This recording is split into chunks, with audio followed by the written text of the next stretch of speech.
بسم الله الرحمن الرحيم الحمد لله رب العالمين والصلاة والسلام على أشرف الأنبياء والمرسلين نبينا محمد وعلى آله وصحبه أجمعين أما بعد.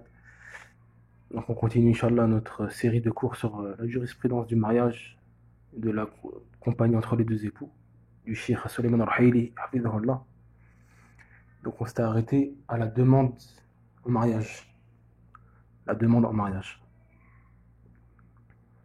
Donc le Cheikh il dit, la demande en mariage, c'est le fait de s'avancer pour demander une femme en mariage.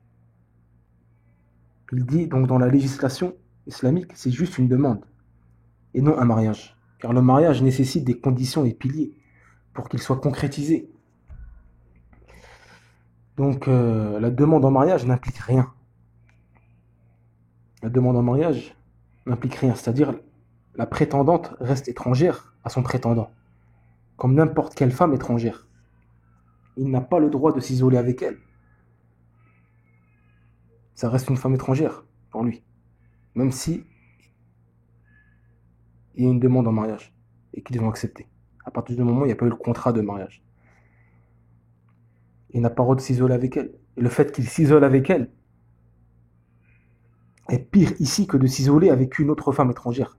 Pourquoi? Car la famille de la prétendante lui font confiance et ont une certaine sûreté vis-à-vis de lui.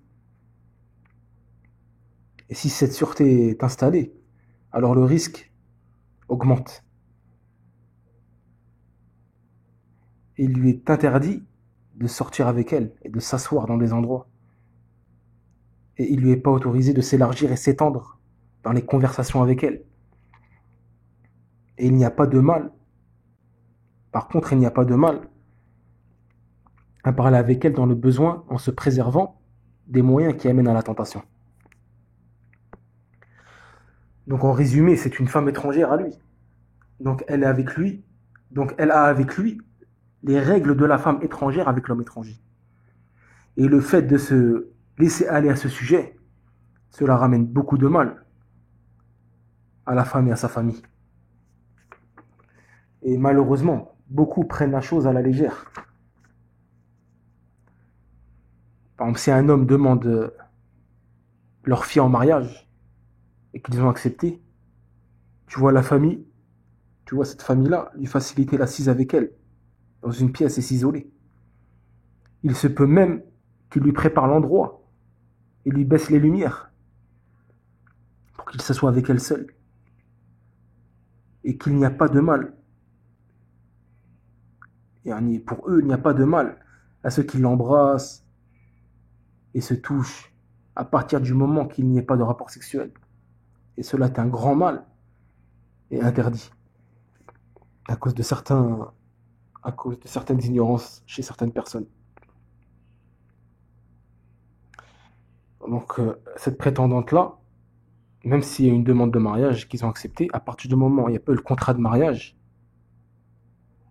ça reste une femme étrangère pour lui. Donc il n'a pas le droit de s'isoler avec elle, etc. Et de la voir sans hijab. Comme l'a dit le Cheikh Sulayman, il dit il n'y a pas de mal à parler avec elle dans le besoin en se préservant des moyens qui amènent à la tentation. Donc les savants ils disent, tu peux, à partir du moment où tu as demandé en mariage, la demande en mariage a été acceptée, mais tu n'es pas encore marié avec elle, mais ici tu peux parler avec elle par téléphone, etc.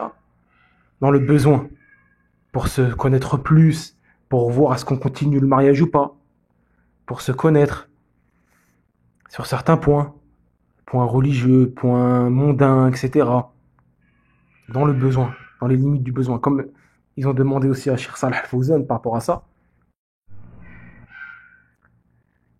Ils ont demandé à Cheikh Salah Al-Fawzan, la discussion entre fiancés par téléphone est-elle religieusement permise ou pas? Donc le Cheikh répond, il dit, la discussion entre fiancés par téléphone ne présente aucun mal, si cela est fait après acceptation de la demande en mariage, et que la discussion est dans le but de se mettre d'accord selon le besoin sans qu'il n'y ait la moindre tentation. Et il dit, ainsi la femme n'adresse la parole à un homme étranger que si besoin en est, dans un langage convenable, sans tentation ni ambiguïté. Donc ça, c'est la fatwa de Cheikh Fawzan par rapport à est-ce que les deux prétendants peuvent se parler par téléphone ou pas, dans le besoin de se connaître et, dans le besoin et qu'il n'y a pas et que cela ne conduit pas à la tentation interdite et après l'acceptation de la demande en mariage. Pareil, Cheikh Ben Bez aussi lui ont demandé par rapport à ça, est-ce que le prétendant peut parler avec sa prétendante, par exemple par téléphone ou bien etc. Il dit qu'il n'y a pas aussi, il dit qu'il n'y a pas de mal à cela, dans le besoin pour se connaître et pour être assuré. Est-ce que pour plus se rassurer en se connaissant, pour voir si on continue à aboutir le mariage ou pas. Et tout cela après l'acceptation de la demande en mariage, bien sûr. Voilà ce qui est pour certaines fatawas de certains savants par rapport à ce sujet. Tandis qu'après le contrat de mariage, Cheikh Solamen il dit, tandis qu'après le contrat de mariage, ici elle devient sa femme. À partir du moment après il y a eu le contrat de mariage, avec ses conditions, ses piliers, la dot, etc., elle devient sa femme. Même s'il n'y a pas eu d'annonce de mariage, il n'y a pas eu le festin, il n'y a pas eu. Donc ici, à partir du moment où il y a le contrat de mariage, c'est sa femme. Donc il peut la voir, il peut parler avec elle, etc. Mais le cheikh, il dit, malgré cela, il ne convient pas que cette femme lui donne totalement sa personne et son corps. Jusqu'à que le mariage s'annonce et le festin se fasse. Car on est dans une époque de troubles et de tentation. Une époque de manque de dignité chez les gens.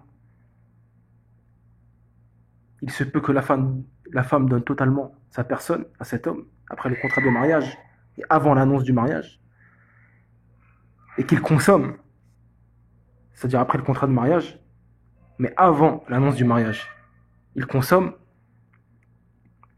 et après, à cause d'une quelconque excuse ou cause, malentendu, etc., qu'il se détourne d'elle et la délaisse. Et il renie qu'il a eu un rapport avec elle. Et le cheikh, il dit, et on connaît beaucoup d'histoires à ce sujet. Donc ici, le mieux, tant qu'il n'y a pas eu l'annonce du mariage et le festin, c'est de pas consommer pour éviter tout problème. Parce qu'on est dans une époque de tentation, de trouble, et une époque où les gens ont un grand manque de dignité et de comportement. Donc ici, la femme vaut mieux qu'elle ne donne pas son corps totalement et sa personne, jusqu'à que l'annonce du mariage soit faite.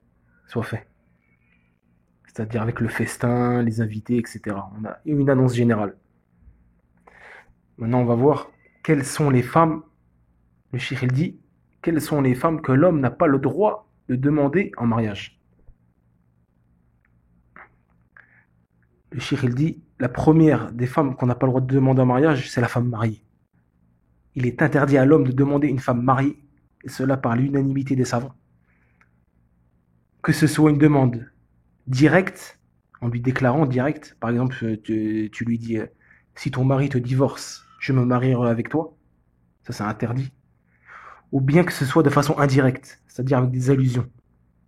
Comme par exemple, il lui dit, je pense que si tu serais veuve ou divorcée, aucun homme ne te délaisserait pour une demande de mariage. Et donc, il est interdit par l'unanimité des savants de demander une femme mariée en mariage, que ce soit directement ou indirectement, en lui faisant des allusions. Et cela fait partie des grands péchés, car ça corrompt la femme envers son mari. Le prophète sallam il dit à ce sujet, il dit, n'est pas des nôtres celui qui corrompt une femme envers son mari. Ça prouve que c'est un grand péché. Quand il dit, n'est pas des nôtres celui qui corrompt une femme envers son mari. Le deuxième type de femme qu'il est interdit de demander en mariage, la femme divorcée, qui peut être reprise durant sa période de viduité. C'est-à-dire c'est la femme qui son mari l'a divorcée une ou deux fois, tout en pouvant la reprendre tant que la période de viduité n'est pas écoulée. Cette période de viduité-là, c'est 3 cycles menstruels, c'est-à-dire à peu près 3 mois, ça dépend des femmes. À partir du moment où un homme a divorcé une femme, 1 ou 2 fois, il peut la reprendre. Si c'est pas 3 fois, 1 ou 2 fois, il peut la reprendre. Tant que la période de viduité n'est pas écoulée. C'est-à-dire 3 cycles menstruels, à peu près 3 mois. Ici, il a le droit de la reprendre pendant cette période-là. Après le premier divorce, le deuxième divorce, il a encore 3 mois pour la reprendre.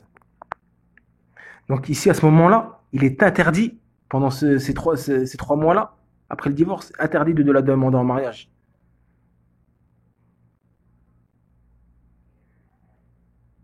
Que ce soit directement ou indirectement, en lui faisant des allusions. Car son mari peut la reprendre durant cette période, comme on a dit, et est en plus en droit de la reprendre. Donc ici, c'est interdit.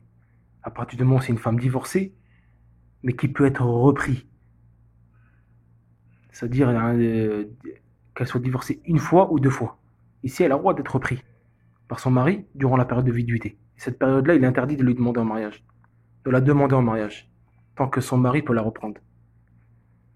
Et cela en 3 cycles menstruels, comme on a dit. Le shir, il dit, Shir Suleiman, il dit, tandis que celle qui ne peut pas être reprise, comme celle par exemple divorcée par 3 fois, ou celle dont le mari est mort.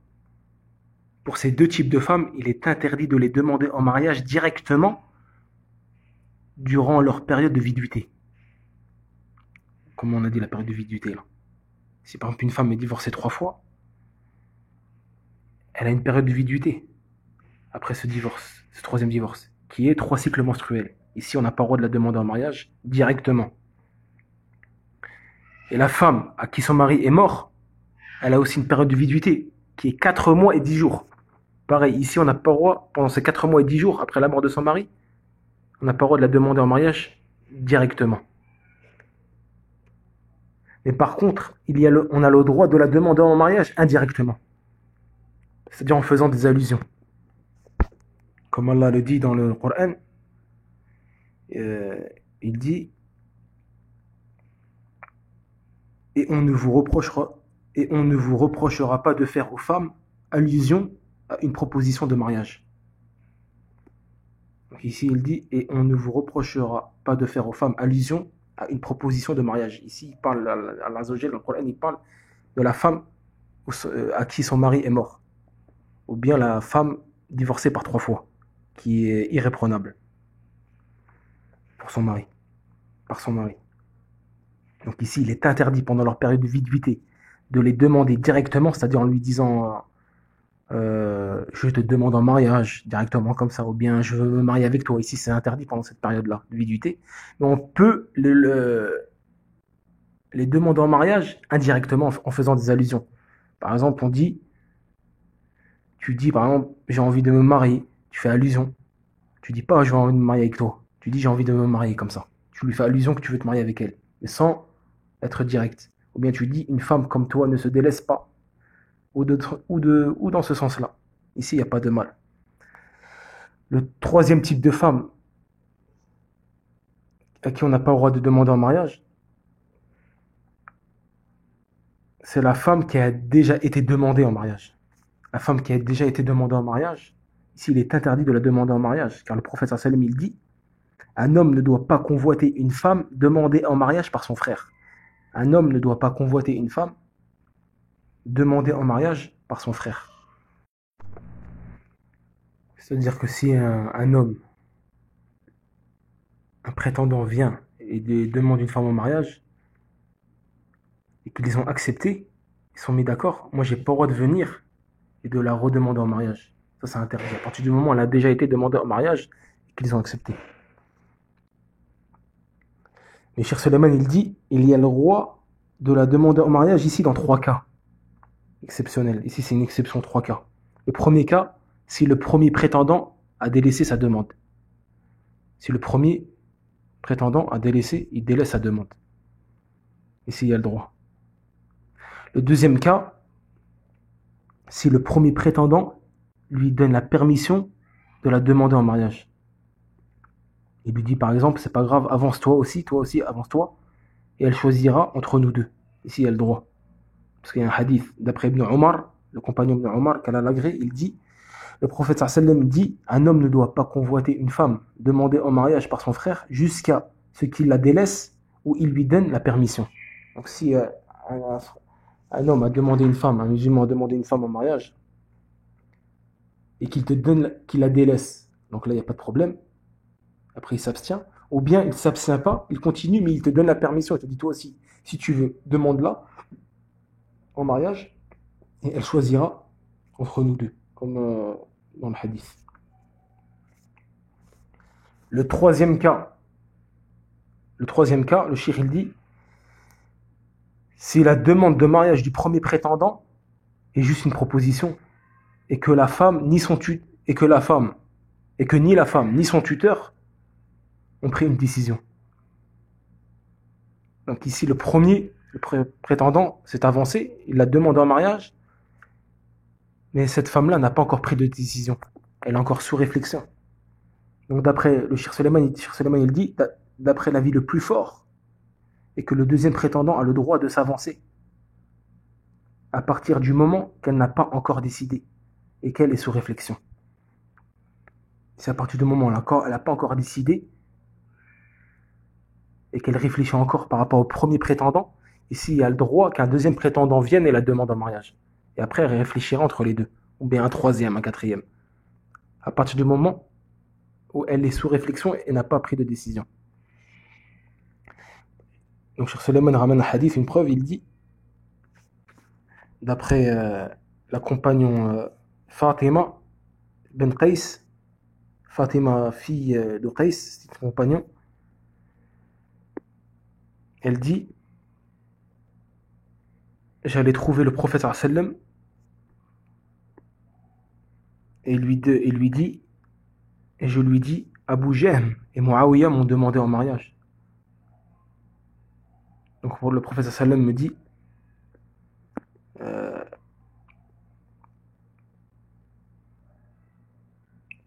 concernant Muawiyah est un homme nécessiteux et pauvre. En fait là, Fatima ben Qais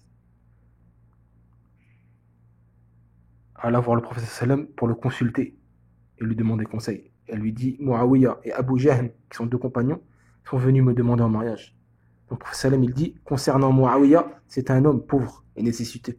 Quant à Abu Jahm, il bat sa femme, il bat les femmes. Donc le prophète sallam lui dit, il vaut mieux que tu épouses Oussama ibn Zayd, le compagnon, Oussama ibn Zayd. Donc Fatima ben Qais dit, j'ai pas voulu me marier avec Oussama. Lorsqu'il m'a dit ça, j'ai eu une certaine répugnance. J'ai pas voulu ce choix-là. Donc le prophète sallam répéta, épouse Oussama. Alors elle dit, alors je l'ai épousé. Et Dieu nous a accordé de ses bienfaits et j'ai été satisfaite. Donc le Cheikh Suleiman il dit par rapport à ce hadith, donc ici Muawiyah et Abu Jahm ont demandé Fatima en même temps. Et malgré cela, le prophète sallam n'a pas réprimandé cela. Il n'a pas réprimandé la situation. Il n'a pas dit comment ça, il la convoite et que l'autre l'a déjà demandé avant lui. Donc cela prouve qu'il n'y a pas de mal à ce qu'un prétendant demande une femme en mariage et qu'un autre avant lui l'a déjà demandé à partir du moment qu'elle n'a pas pris de décision, comme ici. Elle n'avait pas encore pris de décision. Et la preuve est qu'elle est partie voir le prophète sallam le consulter par rapport à ça. C'est qu'elle n'a pas encore pris de décision. Elle est encore sur réflexion. Donc ici, il y a le droit à plusieurs prétendants. Ici, il n'y a pas de mal que plusieurs prétendants viennent lui demander en mariage. À partir du moment où elle n'a pas encore pris de décision. Et même le prophète sallam lui a ramené un troisième prétendant. Il lui dit, épouse Oussama. Ici, le prophète sallam lui a ramené un troisième prétendant. Donc là, elle avait le choix entre Muawiyah, Abu Jahm et Oussama. Donc voilà pour ce sujet. Inch'Allah, après le shir ici, là, commence à entamer un nouveau sujet qui est qu'est-ce qu'on a le droit de voir durant la demande de mariage. Qu'est-ce que l'homme peut voir de la femme. Qu'est-ce qui est autorisé à voir de la femme et qu'est-ce qui n'est pas autorisé à voir. Et dans quel cas? Est-ce que dehors on peut le faire? On peut la regarder en cachette? Ou bien faut à la maison avec un tuteur? On va voir, Inch'Allah, prochain cours. Wallahu a'lam wa sallallahu ala nabiyyina Muhammad.